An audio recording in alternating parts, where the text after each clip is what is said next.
Just starting around the table, this is your mounting bracket for the engine, and well, your manual. Real simple to follow, very easy, pretty straightforward. Throttle cable, you get two props. You get an 8.5 and an 8-inch. Your nuts and bolts, your transit bracket, which comes with grease fitting. I don't remember if it was on the first one I built about 7 years ago. I could check. I'd have to go. I gave that one away. A buddy of mine was wanting it, so I let him have it. It's still running. That little Harbor Freight motor, that 13-horse motor, is still running 7 years later on the same kit. They're pretty good motors. So these brackets have a great purchase on your Transit. There's another maker out there that sells one that I think even kind of promotes it as though it's SPS parts or something or other, and I seen that kit firsthand, and it's not the same. It's just not. In fact, I had bought it by mistake 7 years ago when I built that first one, because it was misleading. I thought it was an official SPS product, and I knew that was what I wanted, but I accidentally bought it. Once I realized it, I went ahead and ordered the one I wanted, and I had a chance to compare them, and they're different. They're not identical, they're different, and I don't think, in my opinion, the quality of the SPS is far better than the other maker out there claiming to have something comparable. So that's my opinion. You do what you want, but I would stick with SPS. They're great little longtails.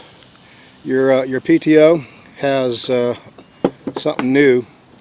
Instead of the grease cups they used to have, they come with grease fittings. That's a pretty good improvement. Although I kind of like the grease fittings, or the grease cups. I don't know why. I guess just because it was different, or the whole thing's different, isn't it?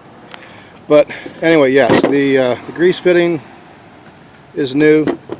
Your shaft is new. It's a new spleen shaft now, because the other ones didn't have that. So that's an improvement. And new spleen shaft. So that's brand new.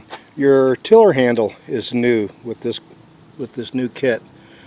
They used to be kind of like an aluminum type rod with kind of a ball or something on the end of it to hold on to. It was all molded, and so what they've done is redesigned it, and it comes with a rubber handle, and this is a great new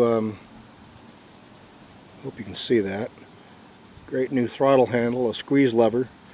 It's aluminum, it's nice, well made, and I guess that would clamp right on to this flange here with on the rubber handle, and you'll be able to rotate that to whatever fits your needs.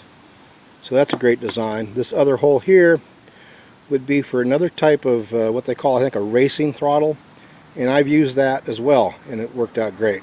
I like the squeeze handles better. On my first kit, it had something that kind of looked like a Harley Davidson or a motorcycle's clutch lever, I guess, to explain it. And actually, you can see that design on my video of that first kit. It's when I tested the speed on it on a little Starcraft V-Haul. Here's where your throttle cable would go into, and that's about it. It's pretty straightforward, very easy to follow, very easy to operate, pretty economical to get into compared to buying a brand new outboard. So I'm hoping I covered everything in this. If I didn't, if I think of something I didn't cover as I'm videoing the build, I'll add it to it, and that's what'll be coming up next, is the kind of step-by-step build of putting it together. But there's not much to it, so just a couple hand tools and gas and oil in your motor, and you're off. So, but as far as the swamp sled, good Lord. So, as soon as the swamp sled's ready to go with a deck and a bunch of gear that I need in the fall, I'm going to be going all 310 miles of the St. Johns, and then the plan is once I hit Mayport in Jacksonville to come on south on the Intercoastal Waterway. How far? I haven't really decided. I might stop around Ponce Inlet. And the other kind of a crazy goal would be to keep going down into Key Largo, Key West in the John boat. Yeah, I almost think that's some kind of record. But let's get back to this. If there's any questions, comments, just leave them below. Hit like and subscribe. If you have any questions, I'll answer them. And that's about it. Until the next one, adios.